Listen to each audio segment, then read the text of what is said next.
Lockdown's been a really strange affair, and I think it's been an unprecedented affair for the whole dental profession. So, in terms of how does it affect myself, the idea that you're not going to be working or that you're forced not to be working is a really scary one.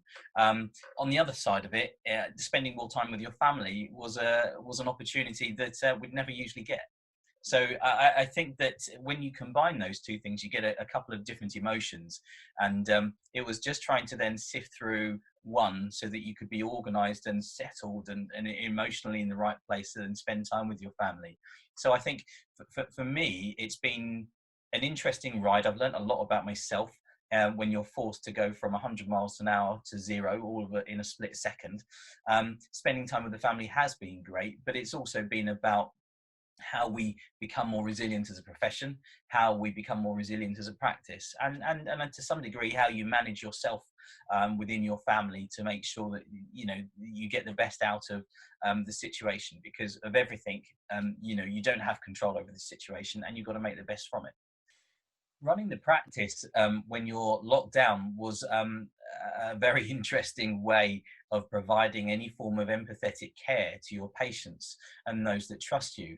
On one side of the coin, I'd never heard of the term furlough, and now I'm very, very familiar with the term furlough.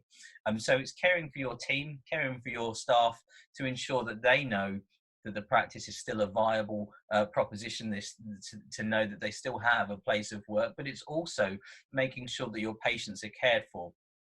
And to some degree, that's where I looked upon the advice of many people around me, including my defence company.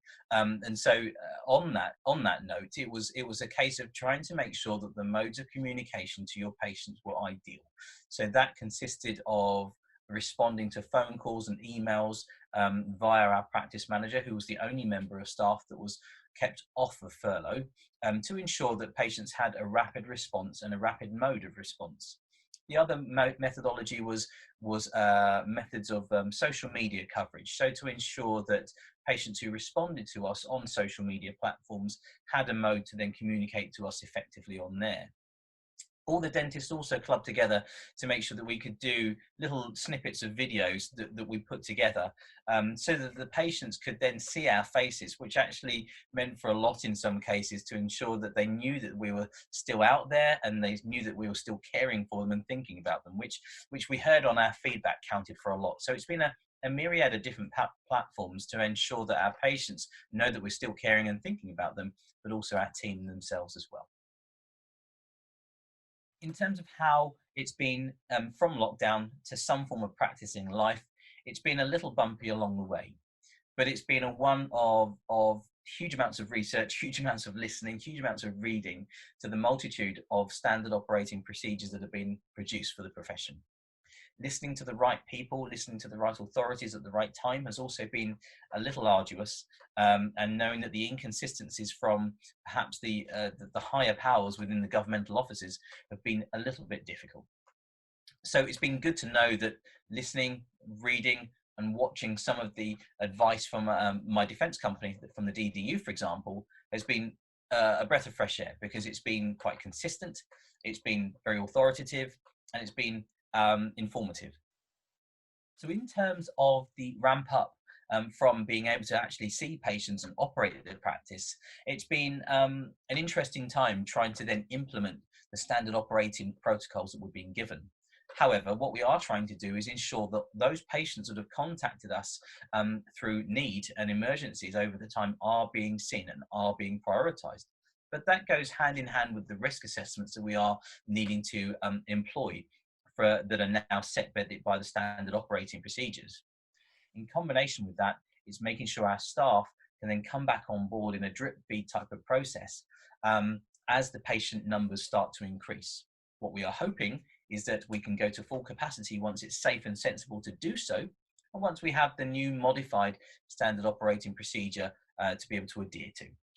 It's not there yet, but it's coming. One of my main concerns about this end phase, or how this end phase of COVID may well play out, is indeed what is the end phase and how long is that going to take? It's been such an alteration to communities, to how we live, how we communicate, and how we practice in dentistry, I'm not sure that we're ever going to come back to how things were. And I've been told so many times that this is a new norm.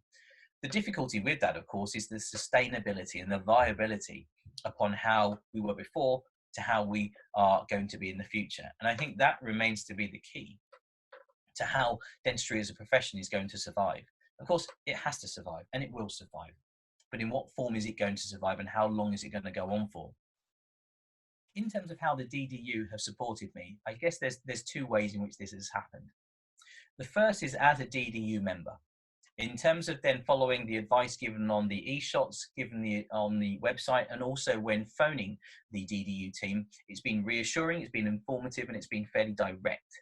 And as a consequence of that, being given these straight ideals in terms of the support that they're offering has been really, really reassuring in this point in time.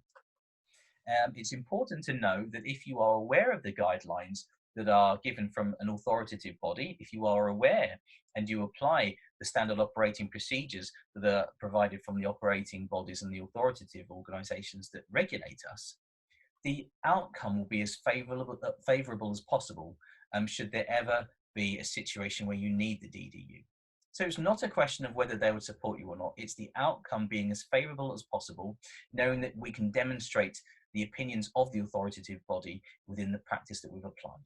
And that for me has been really reassuring.